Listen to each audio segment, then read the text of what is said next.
Bienvenue dans les énergies scolaires, épisode 104. Extraculasse. Je m'appelle Pierrick Tuzelet, j'ai 47 ans. Je suis directeur d'école depuis maintenant 17 ans à Angers. L'école, on en parle beaucoup, mais est-ce qu'on l'écoute vraiment ? Les énergies scolaires. Les méthodes qu'on utilise pour un meilleur accueil des familles, c'est déjà un entretien préalable avant la rentrée, où on prend le temps de les questionner leur rapport à l'école, quels sont les liens également avec leurs enfants, pour ensuite avoir une vigilance particulière sur des problématiques d'apprentissage ou choses comme ça qui pourraient venir résonner par rapport à ce qui a pu nous être dit lors de l'entretien préalable. La famille, en 2023, évidemment qu'elle a plus la même connotation. C'est deux adultes qui viennent avec un enfant à accompagner. Donc ça peut être des couples hétéros, des couples homos. Ça peut être une maman solo, un papa solo. Ça peut être aussi un grand frère ou une grande sœur qui accompagne, qui participe à l'accueil de l'enfant à l'école. Pour mener à bien les entretiens, on utilise un outil, donc c'est un guide d'entretien. Le guide qu'on utilise, c'est un guide qu'on a fait. En fait, c'est pas un outil institutionnel. Le guide, c'est où en êtes-vous dans la relation avec votre enfant ? Est-ce que vous rencontrez des difficultés ? À quoi jouez-vous avec lui ou elle ? Quelles sont vos attentes avec l'école ? Donc des choses très concrètes, hein, mais aussi des choses plus personnelles où là ils sont amenés à beaucoup plus se livrer que donc voilà, mais il faut un peu aller les chercher quoi. Le guide est pas suffisant en fait. C'est vraiment plutôt dans l'entretien être très attentif à ce qui se passe dans la relation. Je m'en souviens d'une fois où donc j'ai toujours un coin jeu là dans le coin de mon bureau où les enfants peuvent aller jouer pendant que je suis avec les parents. Et puis cette petite fille, au début de l'entretien, elle est allée jouer et tout. Et puis, à un moment, j'ai commencé à poser des questions sur la relation. La maman a commencé un petit peu à émettre des difficultés. Et tout de suite, la petite fille est venue sur ses genoux, comme s'il fallait venir. T'inquiète pas, maman, tout va bien. Enfin, quelque chose de cet ordre-là.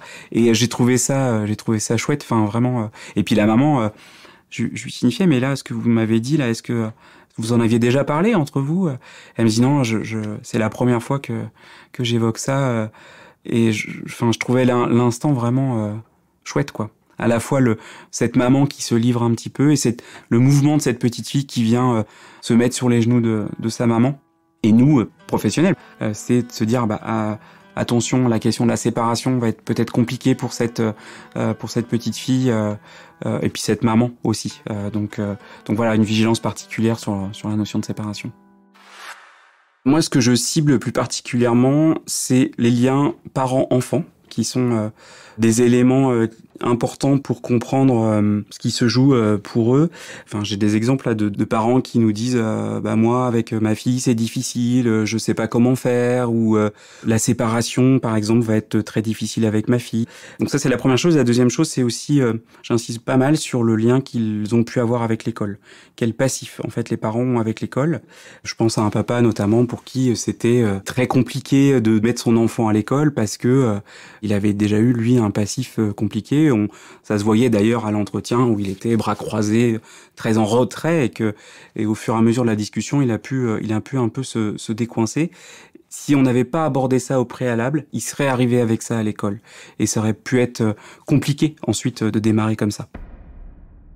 Moi, je me fixais pas de limites. C'est plutôt les familles qui fixent des limites en disant ça, j'ai pas envie de l'aborder ou ça vous regarde pas. Et ça, je respecte cette partie-là. Je vais transmettre les informations à mes collègues, pas tout, volontairement. Je redonne pas tout aux enseignants. 90% des informations sont transmises. Et c'est ensuite mes collègues sur 2, voire 3 entretiens dans l'année où il y aura ce suivi justement tout au long de l'année scolaire d'un enfant. Alors comment ça se passe concrètement dans cette transmission d'informations ?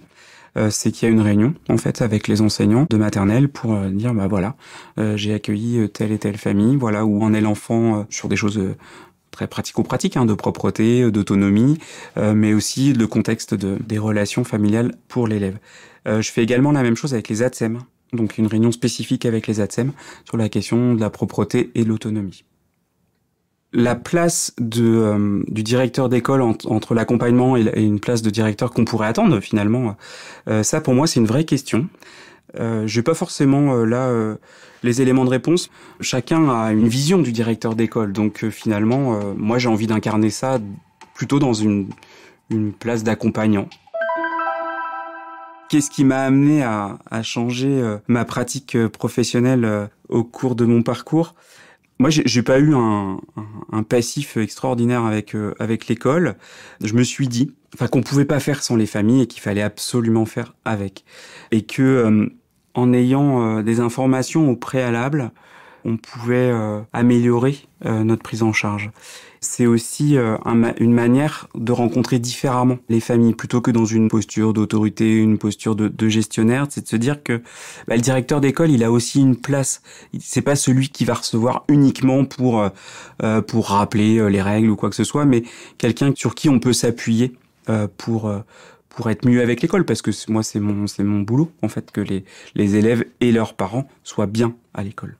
Quand les familles ont été questionnées après ce premier entretien, là, juste avant la rentrée, certains ont pu dire « Là, je me sens accueilli dans cette école, je me sens bien ». Moi, ça m'interroge toujours, ces trucs-là, ça me donne envie, c'est passionnant, en fait, parce que chaque famille, les 180 familles sont différentes, et je trouve ça, professionnellement, moi, ça m'enrichit encore, d'être en contact avec autant de problématiques, et c'est vraiment chouette, quoi. Ce que ça m'apporte à titre personnel, c'est des rencontres permanentes, en fait, avec les familles. Émotionnellement aussi, moi, ça m'est arrivé d'être vraiment touché émotionnellement sur des entretiens. Moi, c'est ce qui me fait lever le matin, quoi. Savoir que je vais rencontrer des familles, qu'elles vont livrer des choses, que je vais pouvoir les accompagner dans un processus en plus. C'est pour ça que je fais ce métier, moi. Vous venez d'écouter un épisode des Énergies scolaires. Si ça s'est bien passé, n'hésitez pas à laisser un avis sur votre plateforme d'écoute. À bientôt sur Extra Classe. Une production Réseau Canopé 2023. Extra Classe.